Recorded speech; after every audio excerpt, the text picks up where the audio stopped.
Paul Smith at Westfield Shopping Centre in Shepherd's Bush. You were there in Nottingham yesterday. What do you make of the crowd today compared to yesterday?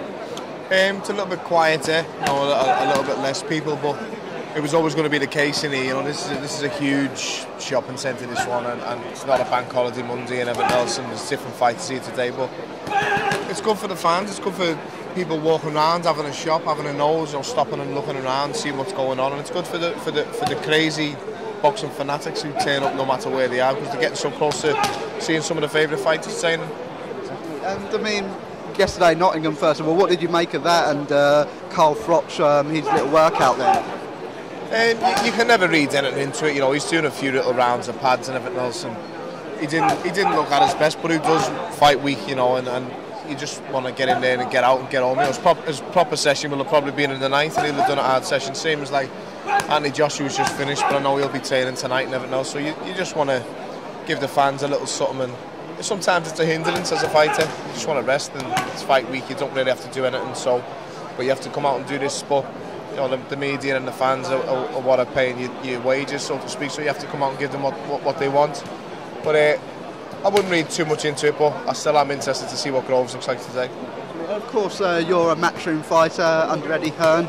I mean, I'm guessing Eddie had a lot of people wanting to be on this show. Were you one of them that was pleading to be on this Wembley card? I wasn't, you know, to be honest with you. It didn't cross my mind. If the only reason I'd have been on this is if I didn't have, you know, if it was going to be for the title and everything else. But it didn't really interest me. I'd love to box at Wembley, don't get me wrong, and I'd love to box on a show of this magnitude, but I've got my own plan, and I'm looking forward to my next fight being hopefully for a world title against Arthur Abraham. I'm just waiting for that to be finalised, and that'll be autumn time, so I've got a lot of training to do in the meantime. We'll come on to that in a minute, but first of all, the massive Froch Groves fight this Saturday. What have you made of the build-up to this second fight and the animosity between the pair?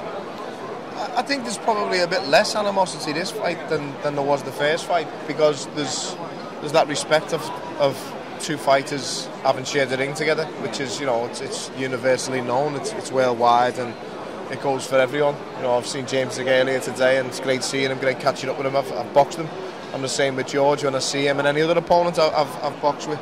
There's that little bit of extra respect this time, whether they want to show it or not, it's there.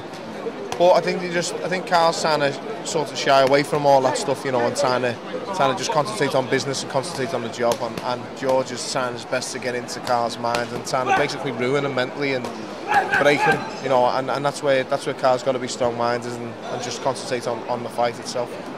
And what did you make of the first fight and the early stoppage that so many people think it was? Well, I didn't agree with the stoppage as with most, you know. That's not criticising Alex Foster, he's a top referee, but from his angle it did look like George was going, but from the other angle, what everyone else seen, you know, he had plenty left, and it's a hard job for referees. They've got to do the best to keep the fighter safe, and that's the first and foremost, most important job. But the fight panned out, you know, without being big-headed, as I called it. I said I think Froch will come from behind and probably not win a round.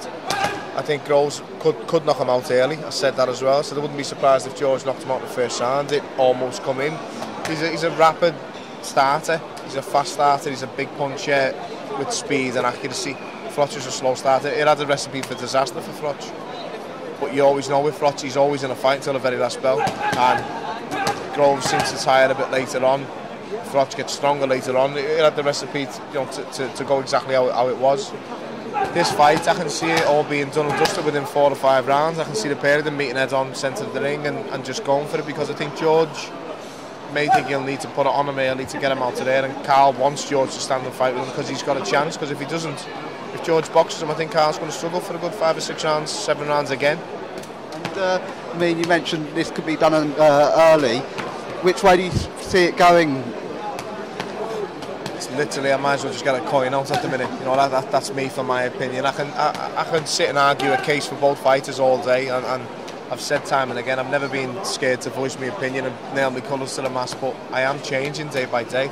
The more I see, the more I'm edging with one fighter, the more I'm edging with the other, and that's how close this fight is. There's what, 500 people, 400 people here. If you go and ask every single one of them, none of them will tell you anything stupid. No opinion will be no chance. You know, it's not, everyone's got a chance with their opinion, because it's that close a fight. They're both well evenly matched fighters. and they're both top quality fighters, and it's an interesting fight that I'm lucky and privileged to see as a fan. And you mentioned you're looking to have that world title fight with Arthur Abraham later this year, and the Sauerland brothers will be in town because they're now looking after George Groves. Are you looking to get something signed this week? Hopefully, they know I'm ready to sign. They know everything's sort of done and dusted on my behalf. I've said what I want, what I need, and everything else, and the rest of it is just on them. It's their show. He's the champion. It's in their country, in their hometown, and everything else, and they're the boss, and it's up to them to get everything done and announce it, and it's their job to do that, and it's their it's not my place to do it, it's theirs. They're the boss. So, but I'm ready, willing and able. I'd travel anywhere. I'm looking forward to it. I'd like to get it all done and dusted this week, but I think I can forgive Eddie and forgive Sauerland now being in charge of George for not doing it this week because they got a little bit of other business on their hands. So as long as it gets done and dusted, I'll be happy. Oh, that's great. Thank you so much. No problem. Thank you. Cheers.